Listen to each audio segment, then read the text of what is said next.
Welcome back to my channel. My name is Laura from the blog ourwillyhouse.com, and today I'm going to show you how to make a coconut rosemary shampoo.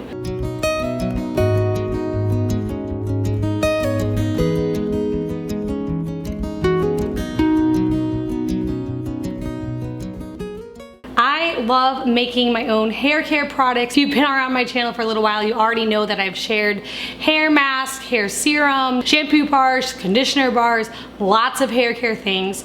And one thing that I really like to make is shampoo for my hair. And today I'm going to show you a new shampoo recipe using coconut milk, castile soap, some honey, olive oil, and also a few essential oils. So this is a really nourishing shampoo. It's very moisturizing for the hair, and it's really good for all hair types. Now, one thing about castile soap is sometimes castile soap can leave your hair a little bit tangly. So if you are trying out this shampoo and your hair feels tangly afterwards, you can do a rinse with some apple cider vinegar mixed with water, or you can try some of my homemade conditioner. I also have a homemade conditioner bar. So I will link both of those recipes down in the description box if you want to try that. Depending on your hair type will kind of depend on if you need to have conditioner after every time you wash your hair or not. Some people do, some people just do it maybe once a week. But I have noticed since I switched to using a more natural shampoo, these ingredients are less harsh on your hair and they don't strip your oils out. They are very cleansing, but they don't strip the oils out like conventional shampoo do. So you can start to wash your hair less, and you notice your hair isn't as dry when you're using something with all natural ingredients. So that's really cool. So to get started, I just have a bowl here of some coconut milk, and I'm going to add in some castile soap. Now this is just equal parts.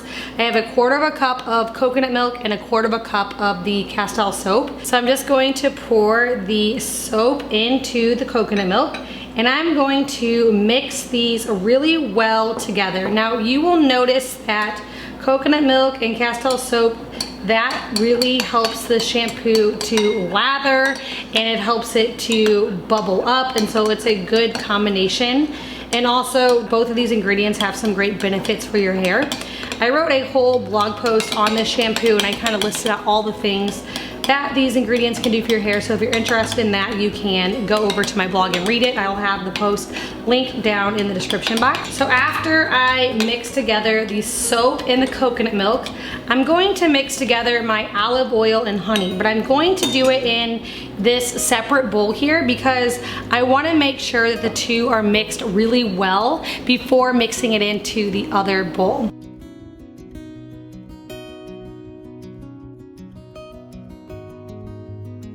The oil and honey really help to keep the hair moisturized. Honey can even help to protect the hair against breakage and split ends.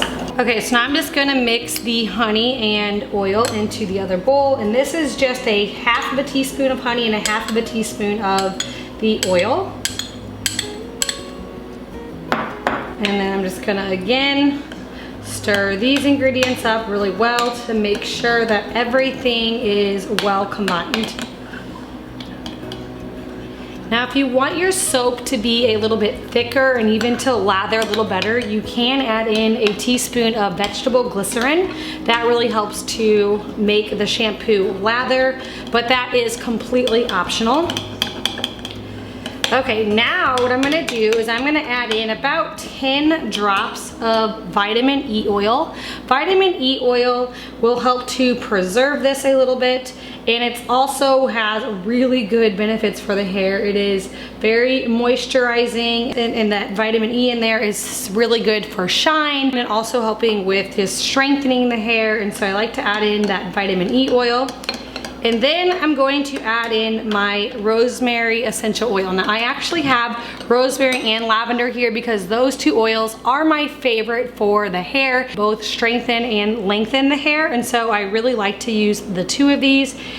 Using your essential oils is optional. If you want to use a different blend or scent it differently, you can, but I highly recommend rosemary and lavender.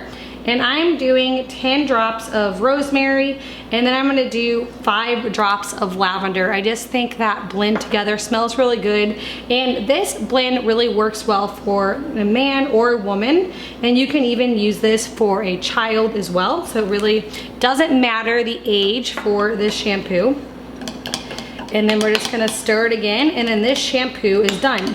Now, one thing I want to mention is when you're using coconut milk, it is best to use canned coconut milk, because coconut milk that comes in the containers, like in the refrigerator section, usually have other ingredients in there, whereas canned coconut milk is just coconut milk. So we want it to be the canned kind, or if you find a refrigerated kind that's just coconut, that's fine, but I have never found that before. I'm just gonna store it in this little container here. It's just an empty bottle that I had. I think jojoba oil was in here at one point. You could also put this in a foaming soap container. Because of that Castile soap, it will foam up a little bit. Doesn't really matter, or even a mason jar. And then I'm just going to shake it again here, make sure everything is well combined. And that is it. Now with these ingredients in here, this shampoo is going to last for about a week. And so I like to make a small amount that I would use. I mean, when your whole family's using it, it might be more, maybe less, depending on how many people in your family is using it. But if you want to extend the shelf life, you can put it in the refrigerator, but I just leave it in the bathroom, and then after 1 week I discard whatever we don't use. But this is typically the perfect amount for our family for 1 week. It is so good for your hair, and it's awesome to be able to switch and use natural ingredients, so you don't have to worry about toxic ingredients that can be found in shampoos and fragrances. A lot of that stuff is linked to hormone imbalances, because it can mimic estrogen and a lot of other bad things. So I like to use natural products where I can, and this is one way that we've learned to just be able to switch things out in our homes. If you like this recipe and you're looking for some more natural DIY skincare recipes, be sure to check out my free ebook. I have it linked down in the description box. It has several more of my favorite DIY skincare recipes, so you can kind of go through and start to switch things over. I also have a free essential oil class down there in the description box, just showing you all the different ways that we use oils here in our home, along with a lot of other resources and freebies. So if you're new, be sure to check that out and hit that subscribe button. I get out new videos every week on essential oil education, natural remedies, and healthy recipes. Thank you so much for stopping by our Willie house.